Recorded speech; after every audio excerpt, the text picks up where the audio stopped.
Haleluya.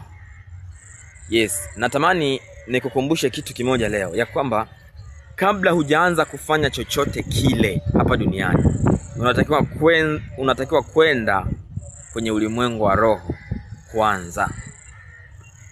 Yaani kauli mbiu ni kwamba nenda katika ulimwengu wa roho kwanza. Nini nataka kumaanisha? Ukisoma kitabu cha Mwanzo sura ya kwanza mstari wa 26, Mungu akasema, na tumfanye mtu kwa mfano wetu na kwa sura yetu.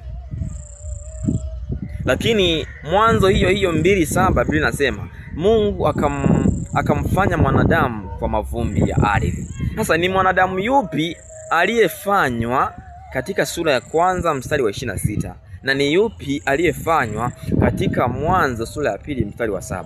Mwanadamu ni yule yule, lakini Mwenyezi Mungu alimuumba kwanza katika ulimwengu wa roho. Mwanzo 1:26. Akatengeneza mazingira ya mwanadamu katika ulimwengu wa roho, anakuja kukamilisha katika ulimwengu wa mwili. Mwanzo 2:7. Ndipo anakuja kukamilisha neno ambalo limeanzia katika ulimwengu wa roho, anamfanya mwanadamu kwa mavumbi ya ardhi.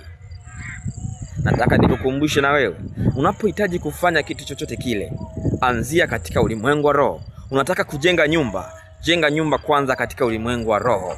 Unataka kuoa, oa kwanza katika ulimwengu wa roho. Unataka kuolewa, tengeneza mazingira katika ulimwengu wa roho. Unataka kuanza biashara, anza biashara katika ulimwengu wa roho. Hapo ndipo utaweza kumtanguliza Mungu. Unapoenda kufanya kile kitu, kinakuwa kimeshaumbika katika ulimwengu wa roho na kipo na ulinzi wa kimungu. Mungu akubariki sana. Endelea kunifuatilia, endelea kufollow video zangu, zipo nyingine zinakuja, na Mungu akubariki.